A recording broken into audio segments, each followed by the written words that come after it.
नमस्कार दोस्तों, कैसे हैं आप लोग? आशा करता हूं कि सब स्वस्थ होंगे, अच्छे होंगे। मैं भी बहुत बढ़िया हूं। तो आज हम लोग बात करने वाले हैं मध्य प्रदेश लोकायुक्त एवं उप लोकायुक्त के बारे में। सामान्यतः प्री में आपके सिलेबस में इस टॉपिक का उल्लेख नहीं किया गया है, लेकिन आपके पेपर 4 एथिक्स के अंदर जो इकाई 4 है भ्रष्टाचार वाली, वहां पर इस टॉपिक को पूछा जाता है। लेकिन अगर आपने हाल फिलहाल में कोई भी एग्जाम दिया हो तो वहां पर ऐसा देखा गया है कि एक दो सवाल किसी ना किसी एग्जाम के अंदर पूछे जाते हैं। बात करेंगे मध्य प्रदेश लोकायुक्त एवं उप लोकायुक्त से। देखिए, सबसे पहले इस बात को समझिए कि लोकायुक्त का कार्य क्या है। लोकायुक्त का कार्य होता है राज्य में जो भ्रष्टाचार है उस भ्रष्टाचार पर अंकुश लगाना और उसकी जांच करना, ताकि भ्रष्टाचार पर अंकुश लग सके। केंद्र के स्तर पर यही काम लोकपाल करता है। लोकपाल भारत सरकार के अंतर्गत पाए जाने वाले भ्रष्टाचार की जांच करता है और अंकुश लगाता है। यही काम राज्यों के स्तर पर लोकायुक्त के माध्यम से किया जाता है। तो आप ये कह सकते हैं कि लोकायुक्त का मेन कार्य होता है भ्रष्टाचार की जांच करना। इससे पहले हम लोगों ने इन टॉपिक को कवर किया है, जितने कि आप लोग ग्रीन कलर में देख पा रहे हैं। ये सारे आयोग जो मध्य प्रदेश के संदर्भ में थे, ये हम लोगों ने कवर कर लिए हैं। पिछड़ा वर्ग आयोग से लेकर हमारा जो लास्ट लेक्चर था वो सूचना आयोग के बारे में था। आज के लेक्चर में लोकायुक्त उप लोकायुक्त करेंगे और जो अगला लेक्चर होगा उसमें हम लोग मध्य प्रदेश मानव अधिकार आयोग के बारे में पढ़ेंगे। और उसके बाद जाति जनजाति बाल अधिकार महालेखाकार और नीति व योजना आयोग, केवल इतना बचेगा। और उसके बाद फिर हम लोग इन आयोगों के बारे में और अन्य टॉपिक के बारे में क्वेश्चन आंसर फॉर्म के रूप में प्रैक्टिस करेंगे। तो शुरुआत करते हैं। पहला सवाल तो यह है कि अगर आपसे एग्जाम में पूछा जाए कि भारत के किस राज्य में सर्वप्रथम लोकायुक्त संस्था की स्थापना हुई, तो उसका उत्तर आएगा महाराष्ट्र। महाराष्ट्र भारत का पहला राज्य है जिसने अपने यहां 1971 में लोकायुक्त संस्था की स्थापना की। लेकिन अगर आपसे पूछा जाए कि भारत के उस पहले राज्य का नाम बताएं जिसने लोकायुक्त के संदर्भ में कानून बनाया, तब उसका उत्तर होगा उड़ीसा। लेकिन ये उड़ीसा वाला सवाल एग्जाम में बहुत कम आता है। ज्यादातर एग्जाम में सवाल यही पूछा जाता है कि भारत के किस राज्य में सर्वप्रथम लोकायुक्त संस्था या लोकायुक्त की स्थापना हुई, गठित हुआ, तो उसका उत्तर है महाराष्ट्र। लेकिन आपकी अन्य जानकारी के लिए इस बात को ध्यान में रखना कि उड़ीसा ने 1970 में लोकायुक्त के संदर्भ में विधेयक को पारित कर दिया था, लेकिन उन्होंने लागू किया 1983 में। क्योंकि जरूरी तो नहीं है कि अगर कोई विधेयक पास हो जाए, राज्यपाल स्वीकृति दे दे और उसे तुरंत ही लागू कर दिया जाए। ये राज्य सरकार की इच्छा पर है कि वो उसे उसी तारीख से लागू करना चाहती है या फिर भविष्य की तारीख से लागू करना चाहती है। तो कानून बेशक उड़ीसा ने सबसे पहले बनाया, लेकिन वहां पर उड़ीसा में लोकायुक्त की स्थापना हुई 1983 में जाकर। महाराष्ट्र में कानून उड़ीसा के बाद में बना, लेकिन महाराष्ट्र की सरकार ने लोकायुक्त की स्थापना सबसे पहले की। तो महाराष्ट्र भारत का पहला राज्य रहा। तो ये दो फैक्चुअल बातें जो आपको ध्यान में रखनी है। अब आते हैं हम लोग मध्य प्रदेश लोकायुक्त एवं लोकायुक्त के बारे में। इसकी संरचना से लेकर इसके कार्य व शक्तियों तक पढ़ेंगे और मध्य प्रदेश में जो भूतपूर्व लोकायुक्त एवं उप लोकायुक्त रहे हैं उन पर भी बात करेंगे। देखिए, आप जानते होंगे कि 1962 में एक कमेटी बनाई गई थी, एक समिति की स्थापना की गई थी जिसे के स्थानम समिति के नाम से भी जाना जाता है। उसे भ्रष्टाचार विरोधी समिति भी कहा जाता है। भारत सरकार ने प्रशासनिक अधिकारियों के मध्य होने वाले भ्रष्टाचार की रोकथाम के लिए 1962 में स्थानम समिति का गठन किया। स्थानम समिति ने अपनी रिपोर्ट में प्रशासनिक अधिकारियों के भ्रष्टाचार की रोकथाम के लिए सतर्कता आयोग विजिलेंस कमीशन के गठन की सिफारिश की। भारत सरकार ने 1964 में केंद्रीय सतर्कता आयोग सेंट्रल विजिलेंस कमीशन का गठन किया, जो आज भी भारत में गठित है। आप ये कह सकते हैं कि भारत में, पूरे भारत के लिए, केंद्र सरकार के लिए भ्रष्टाचार पर अंकुश लगाने वाली कई संस्थाएं हैं, जिसमें एक केंद्रीय सतर्कता आयोग है, एक लोकपाल है, ईडी है, सीबीआई है। यानी आप ये कह सकते हैं कि केंद्र के स्तर पर भ्रष्टाचार पर अंकुश व रोकथाम लगाने के लिए कई संस्थाएं काम करती हैं, जिसमें केंद्रीय सतर्कता आयोग भी एक संस्था है। और केंद्रीय सतर्कता आयोग का गठन स्थानम समिति की सिफारिश पर 1964 में हुआ। अब मैंने यहां पर जब मैंने अपनी बात को कहा तो मैंने इस बात पर विशेष बल दिया कि स्थानम समिति का गठन प्रशासनिक अधिकारियों पर भ्रष्टाचार रोक लगाने के लिए गठित हुई थी। उसका संबंध पॉलिटिकल करप्शन से नहीं था। स्थानम समिति में जितने भी सदस्य थे, खुद स्थानम, जो के स्थानम उनके अध्यक्ष थे, वो खुद मेंबर ऑफ पार्लियामेंट थे। तो स्थानम समिति की सिफारिश पर न केवल केंद्रीय सतर्कता आयोग का गठन हुआ, बल्कि राज्यों ने भी अपने अपने स्तर पर राज्य सतर्कता आयोग का गठन किया।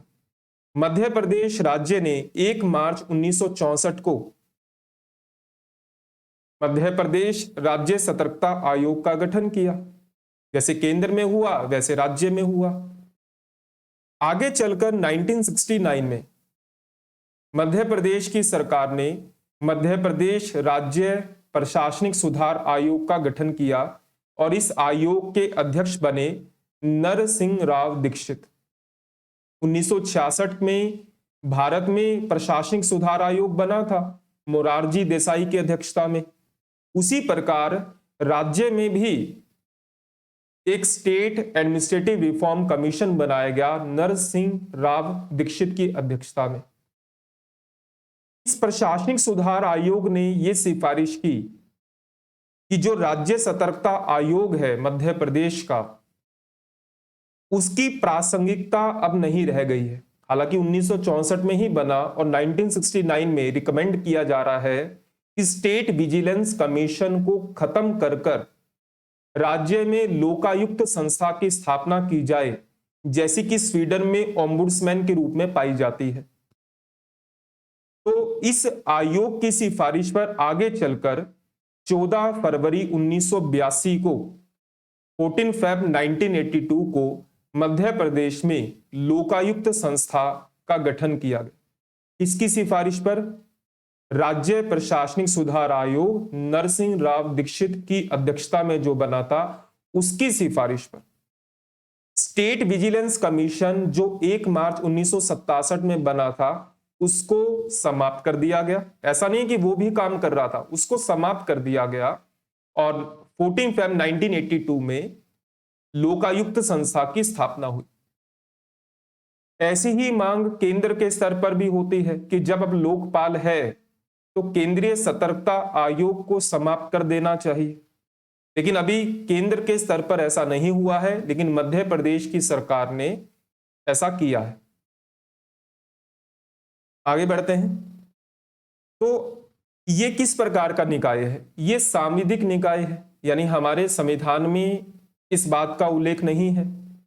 अगर आपसे कोई कहता है कि मध्य प्रदेश लोकायुक्त के बारे में बताएं, तो उसको बताने का जो आधार है वो रहता है ये कानून, मध्य प्रदेश लोकायुक्त एंड उप लोकायुक्त अधिनियम 1981। हालांकि मध्य प्रदेश की सरकार ने 1975 में भी लोकायुक्त की स्थापना के लिए बिल पेश किया था। मध्य प्रदेश की विधानसभा ने उसे पास किया और उसे राष्ट्रपति की स्वीकृति के लिए भेजा, लेकिन 1975 के उस बिल को राष्ट्रपति ने स्वीकार नहीं किया। तो फिर एक बार फिर से प्रयास किया गया 1981 में। 1981 के अंदर मध्य प्रदेश की विधानसभा ने इस बिल को पास किया। 16 सितंबर 1981 को भारत के राष्ट्रपति ने आर्टिकल 201 के तहत इसे स्वीकृति प्रदान की। 15 अक्टूबर 1981 को इसको नोटिफाइड किया गया एमपी गवर्नमेंट के द्वारा और यह अधिनियम लागू हुआ 14 फरवरी 1982। और यही वो तारीख मानी जाती है जिस दिन मध्य प्रदेश में लोकायुक्त एवं उप लोकायुक्त संस्था की स्थापना हुई। और अब हम जितने भी प्रावधानों को पढ़ने वाले हैं इसी कानून के तहत पढ़ने वाले हैं और यही कानून हमारे लोकायुक्त का आधार है। अब यहां पर इस बात को भी ध्यान में रखिएगा कि अगर आपसे पूछा जाए कि मध्य प्रदेश के प्रथम लोकायुक्त कौन थे, तो उनका नाम है पुरुषोत्तम विनायक दीक्षित, पीवी दीक्षित। इनका नाम आप उच्च न्यायालय के संदर्भ में पढ़ते हैं। PV Dikshit MP high court के मुख्य न्यायाधीश रहे। पीवी दीक्षित मध्य प्रदेश के पहले कार्यवाहक राज्यपाल भी रहे। जब आप मध्य प्रदेश के राज्यपालों को पढ़ते हैं तब पीवी दीक्षित का नाम आता है। और मध्य प्रदेश के पहले उप लोकायुक्त रहे आरजे भावे। तो मध्य प्रदेश लोकायुक्त की स्थापना यानी गठन कब हुआ? 14 फरवरी 1982 को हुआ। मध्य प्रदेश के पहले लोकायुक्त कौन बने? पुरुषोत्तम विनायक यानी पीवी दीक्षित बने। और पहले उप लोकायुक्त बने आरजे भावे। ठीक, बढ़ते हैं आगे। अगर हम बात करें कि मध्य प्रदेश जो लोकायुक्त संस्था है इसकी संरचना क्या है, तो कानून के अंतर्गत कहा गया है कि इसमें एक लोकायुक्त होगा, एक उप लोकायुक्त होगा। एक से ज्यादा हो सकते हैं लेकिन एक तो जरूर होगा, क्योंकि कानून का नाम ही है मध्य प्रदेश लोकायुक्त एवं उप लोकायुक्त अधिनियम 1981। तो एक लोकायुक्त और एक उप लोकायुक्त तो जरूर होगा। उप लोकायुक्त एक से ज्यादा भी हो सकते हैं। वर्तमान में एक लोकायुक्त है और एक उप लोकायुक्त की नियुक्ति की गई है। वर्तमान में लोकायुक्त का नाम है जस्टिस N.K. गुप्ता।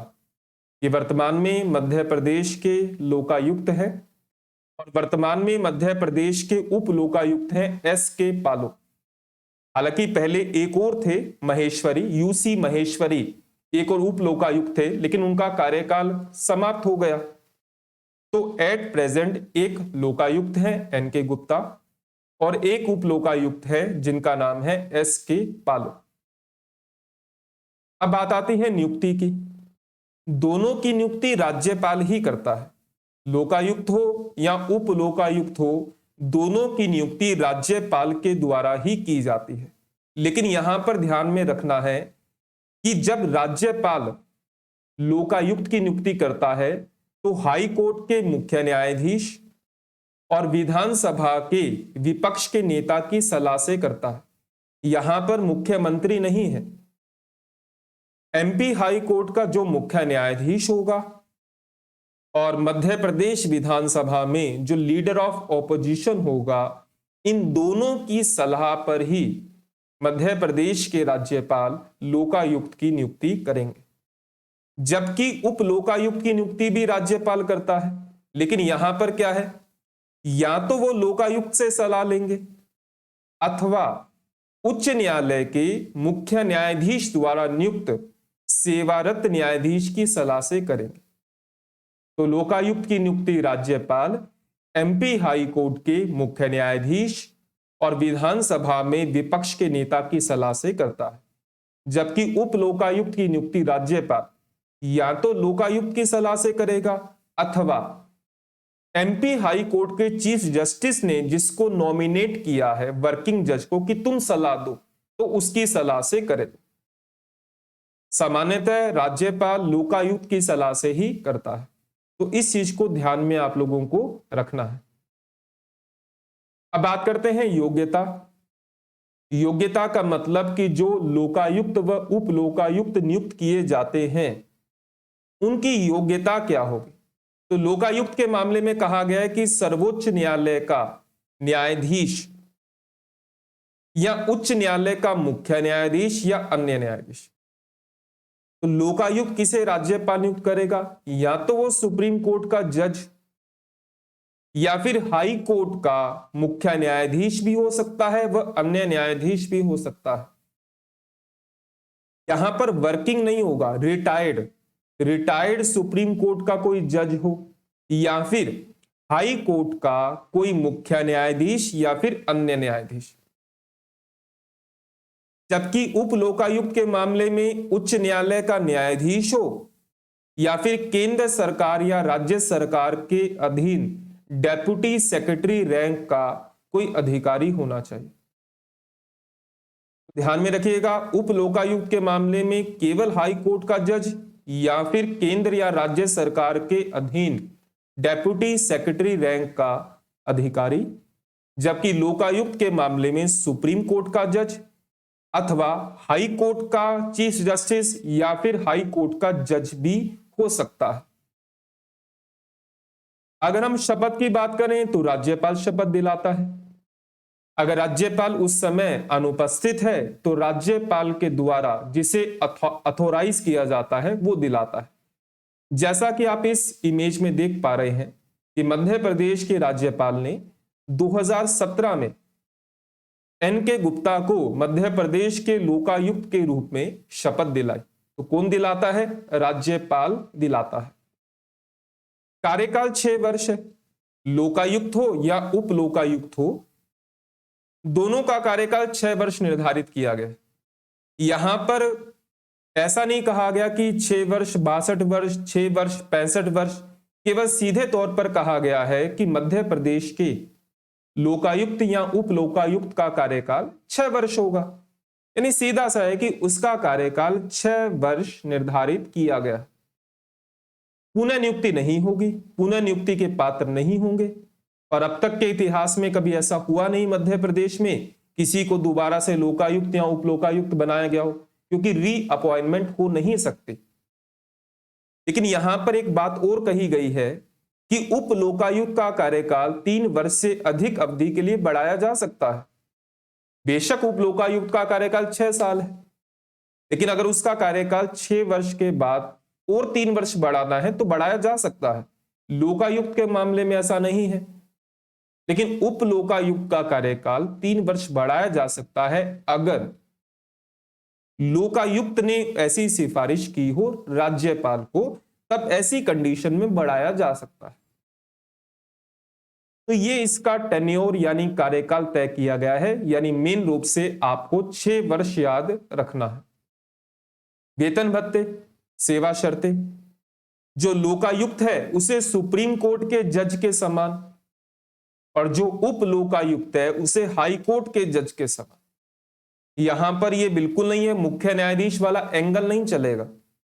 जो लोकायुक्त है उसे सुप्रीम कोर्ट के जज के समान, और जो उप लोकायुक्त है उसे हाई कोर्ट के जज के समान वेतन भत्ते पेंशन सेवा शर्तें तय किए जाएंगे, और राज्य की संचित निधि पर भारित व्यय होती है। रेजिग्नेशन की बात करें तो राज्यपाल ने नियुक्ति की है तो अपना इस्तीफा भी किसे देंगे, राज्यपाल को देंगे।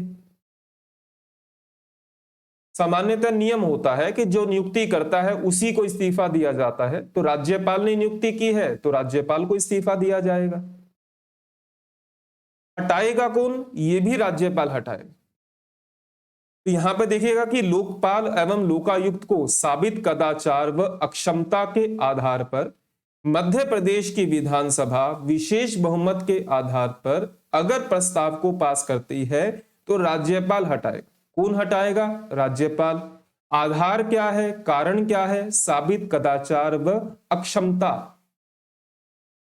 और मध्य प्रदेश की विधानसभा में उसे स्पेशल मेजॉरिटी से पास करना होगा, तब एमपी के गवर्नर लोकायुक्त हो या उप लोकायुक्त हो उन्हें हटा सकते हैं। रिपोर्ट राज्यपाल को देगा, राज्यपाल उसे स्पष्टीकरण के साथ विधानसभा के सामने रखवाएगा।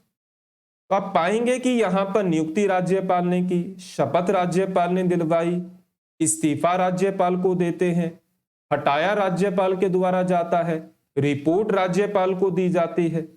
यहां पर हर मामले में आपको उत्तर राज्यपाल नजर आएगा। देखिए, ये एमपी के लोकायुक्त हैं एनके गुप्ता और ये साथ में पालो जी हैं उप लोकायुक्त।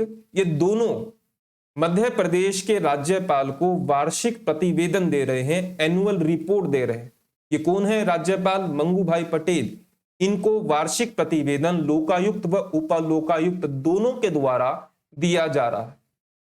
अब मंगू भाई पटेल इसे विधानसभा में रखवाएंगे स्पष्टीकरण के साथ कि किन सिफारिशों को स्वीकार किया गया और किन्हें स्वीकार नहीं किया।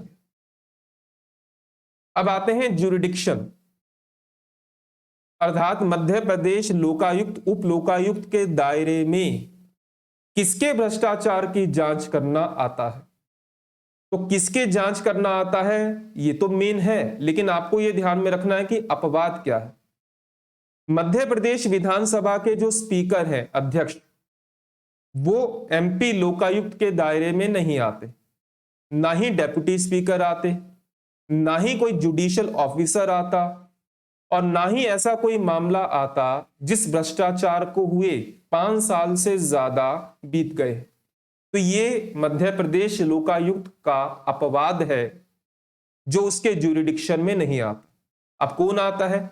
मुख्यमंत्री आते हैं, सभी प्रकार के मंत्री आते हैं, मध्य प्रदेश विधानसभा के पूरे 230 सदस्य आते हैं, राज्य सरकार के सभी कर्मचारी आते हैं, group A B C D सभी प्रकार के कर्मचारी आते हैं।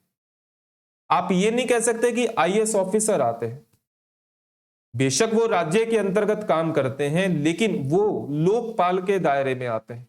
Civil service, Madhya Pradesh civil सेवा के माध्यम से जिन लोगों का चयन होता है, व्यापम के माध्यम से जिनका चयन होता है, जो स्टेट के कर्मचारी हैं, अधिकारी हैं, वो इसके दायरे में आते हैं। लोकल गवर्नमेंट के सभी अधिकारी आते हैं। राज्य सरकार के अधीन गठित किए गए जितने भी सरकारी उपक्रम हैं, संगठन हैं, कंपनियां हैं, सहकारी समितियां हैं, वो सब लोकायुक्त के दायरे में आती हैं। और इनकी जांच करते समय लोकायुक्त व उप लोकायुक्त को सिविल न्यायालय की शक्तियां प्राप्त होती हैं, जो कि सिविल प्रक्रिया संहिता 1908 में दी गई है, जिनके बारे में हमने अपने पिछले आयोगों में भी चर्चा की थी। तो ये ध्यान में रखिएगा, 5 मार्कर के अंदर ये सवाल मुख्य परीक्षा में आ सकता है।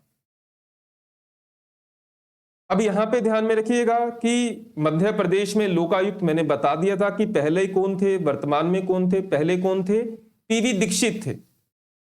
मध्य प्रदेश के पहले लोकायुक्त कौन थे? पीवी दीक्षित थे, जो कि मध्य प्रदेश के पहले कार्यवाहक राज्यपाल थे।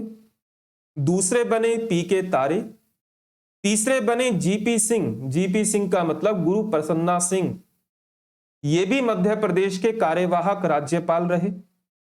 उसके बाद आते हैं न्यायमूर्ति श्री फैजानुद्दीन। श्री फैजानुद्दीन न केवल एमपी हाई कोर्ट के अंदर मुख्य न्यायाधीश रहे, बल्कि सुप्रीम कोर्ट में जज भी रहे। उसके बाद आते हैं रिपुसुदन दयाल, और उसके बाद आते हैं पीपी नावेलकर, और वर्तमान में कौन है? एनके गुप्ता। पीवी नावेलकर के बारे में भी ध्यान में रखिएगा कि पीवी नावेलकर सुप्रीम कोर्ट के जज रहे हैं। तो इनमें से फैजानुद्दीन और पी नावेलकर इस सुप्रीम कोर्ट में जज रहे। पीवी दीक्षित और जीपी सिंह ये मध्य प्रदेश के कार्यवाहक राज्यपाल भी रहे। और वर्तमान में कौन है? एनके गुप्ता मध्य प्रदेश के लोकायुक्त हैं। उपलोकायुक्त के बारे में आरजे भावे पहले उपलोकायुक्त थे। वर्तमान में कौन है? एस के पालो। इससे पहले S S Sharma, S D Jha, S के चावला और श्री चंद्रेश भूषण, ये मध्य प्रदेश के समय समय पर अन्य लोकायुक्त रहे। पहला याद रखिए और वर्तमान में याद रखिए।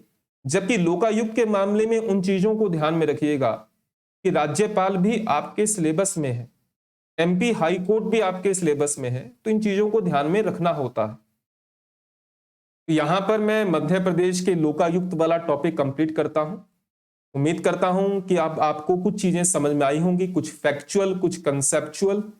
और वीडियो अगर पसंद आया हो तो आप इसे लाइक कर सकते हैं। आपके कोई डाउट हो, कोई सुझाव हो तो आप कमेंट बॉक्स में बता सकते हैं। और हम मिलते हैं अगले वीडियो लेक्चर में, जहां पर हम लोग मध्य प्रदेश राज्य मानव अधिकार आयोग के बारे में बात करेंगे। और वहां पर भी हम लोग ना केवल पहले अध्यक्ष और वर्तमान अध्यक्ष के बारे में बात करेंगे, बल्कि पहले से लेकर वर्तमान तक सबके बारे में बात करेंगे कि कौन कौन रहे, क्योंकि अमूमन किसी भी किताब में आपको नजर नहीं आएगा। ठीक, तो जय हिंद, जय भारत।